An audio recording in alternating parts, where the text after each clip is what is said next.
Like, what is some of the things that you look for when you're trying to make an investment?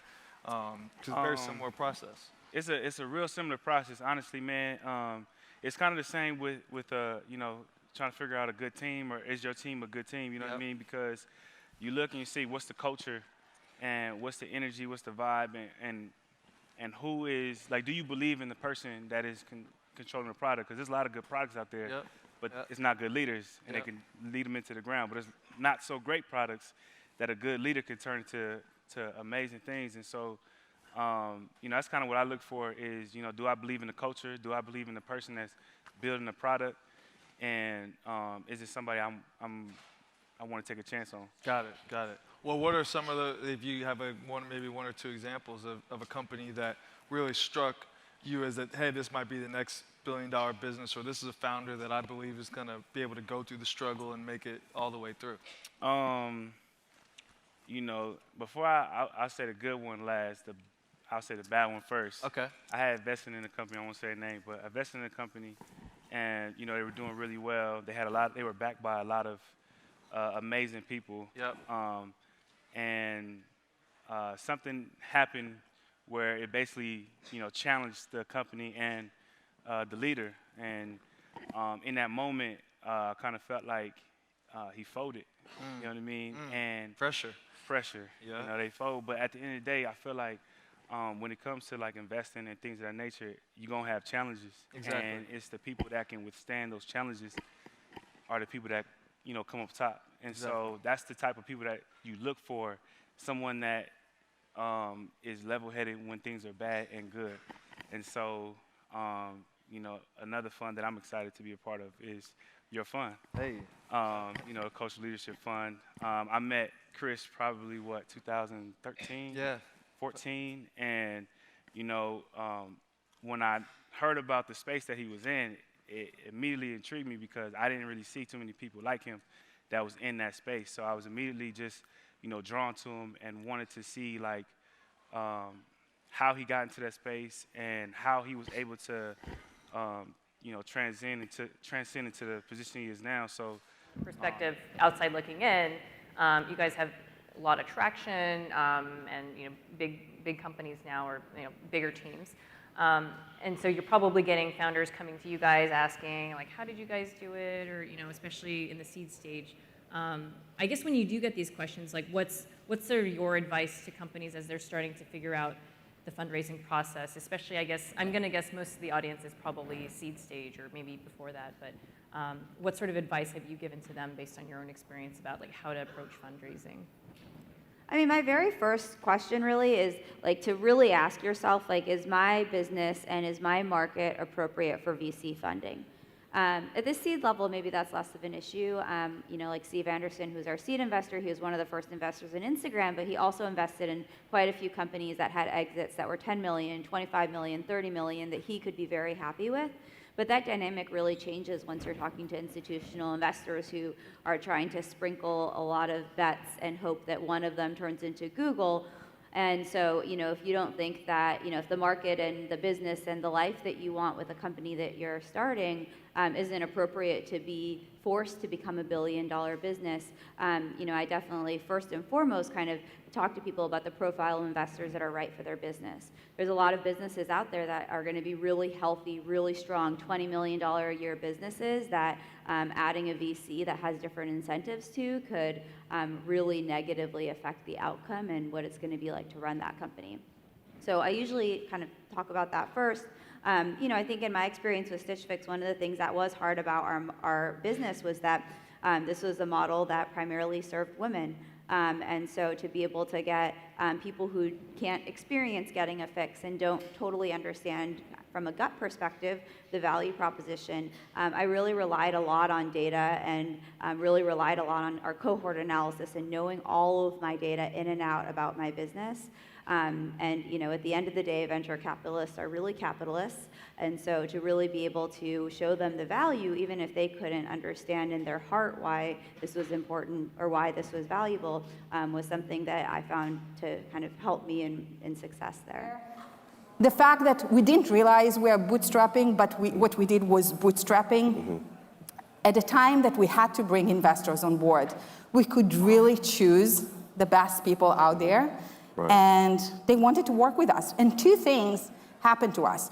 First of all, when you are an entrepreneur, and assuming you're not David Zacks that already did a few companies, sold them for billions of dollars, and every investor will give you money, right? But if you are just a normal person and no track record, you have to prove to investors two things. One, that your idea is good, and people are actually going to use it and like the idea. And two, that you can execute. Both items you don't have to prove if you bootstrap it, and you do have traction, and you prove that people actually need and love the product, and you have a strong community. And two, you can execute. So that's what happened to us. Yeah, and definitely as an angel investor, I would just say that like you never want to see a PowerPoint.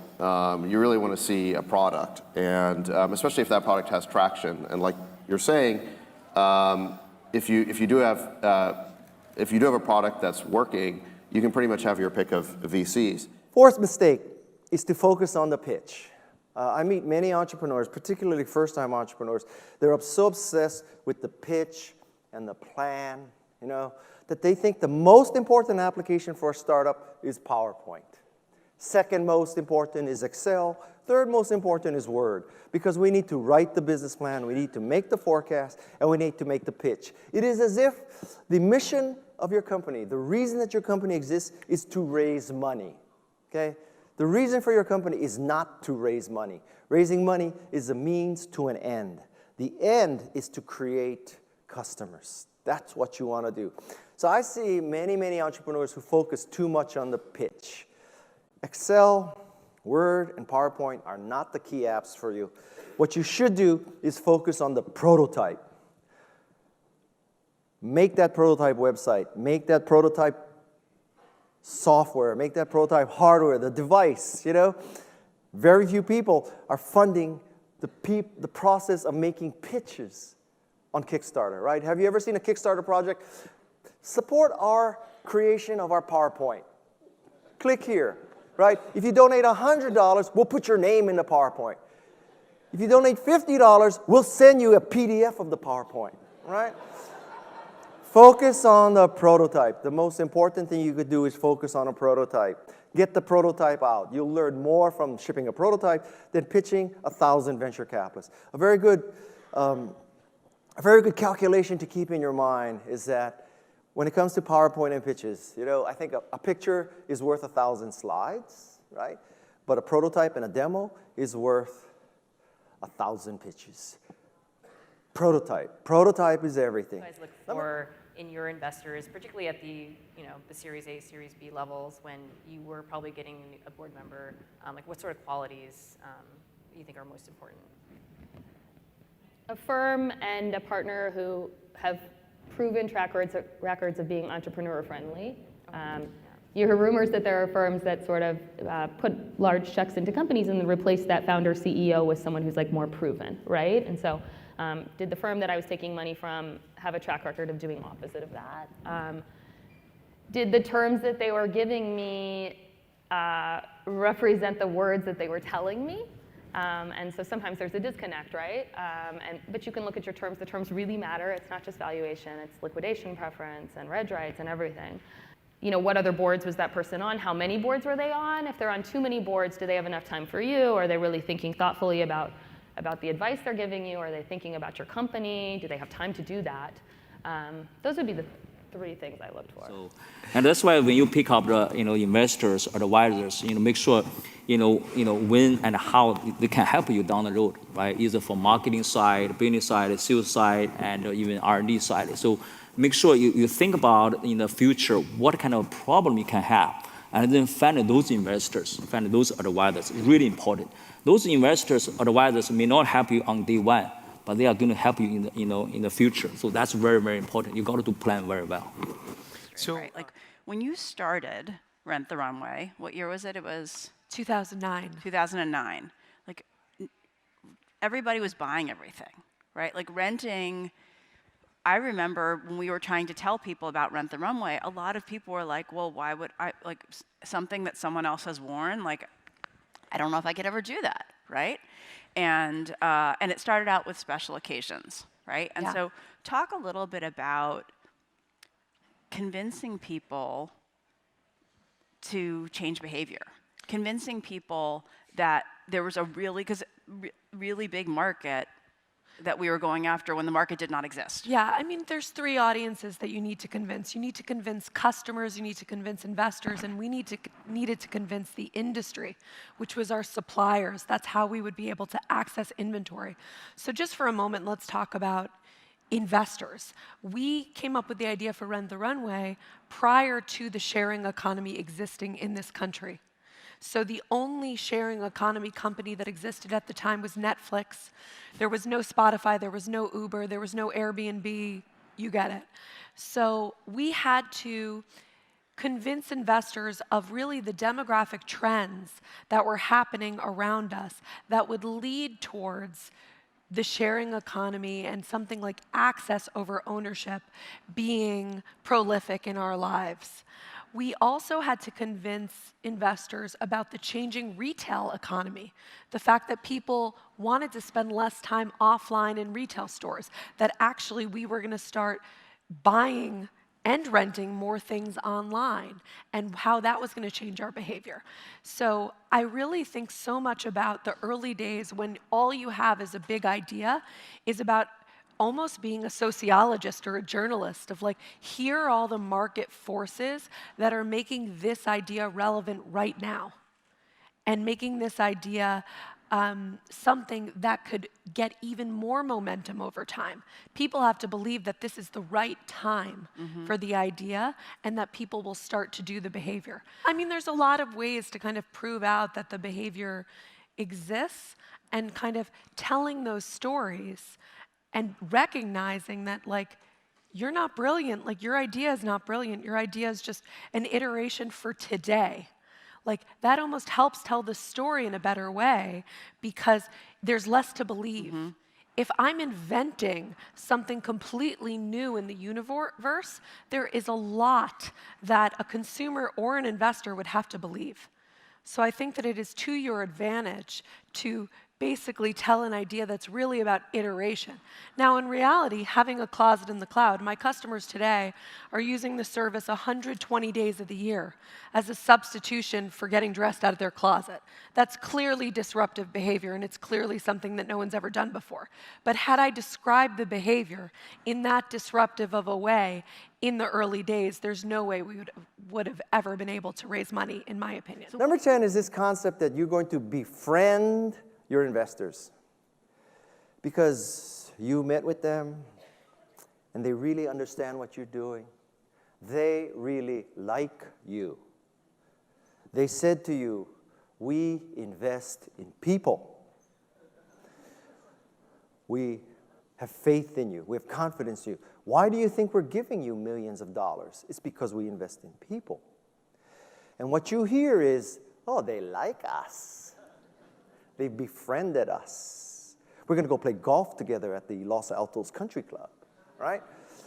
And listen, I'm not saying you should have a hostile relationship with your investors, but I'm telling you that that is a very tenuous relationship. I don't want to sound negative and depressing and all that, but just accept the role that you are a means to an end. They want to give you $1 and get back 50. That's okay. They're not going to say it in those terms. They're going to say that they trust you, they love you, they see you, they get the vision and all that. But I think whenever you hear somebody say, we like you, we trust you, we're investing in you, just add one more phrase to that sentence. Every time you hear somebody say that, just add one more phrase, which is, as long as things are going good. We like you as long as things are going good. We believe in you as long as things are going good. Just hear that. And so the better approach to this is to always exceed expectations. Is like, you know, there's an old saying, like, retail is detail, right? Like, e-commerce is, there's just a lot of details and every penny matters. And you had incredible vision in your pitch, but you had incredible backup slides. Yeah. Like, there was not a question an investor could ask you where you were not like, Oh my God, I get so frustrated by entrepreneurs coming to me and they don't know the numbers. They don't know any of the financials behind their own business, let alone the financials of the market. It's like, don't waste someone's time if you don't know every single question that you could be asked and you can't back that up with a number.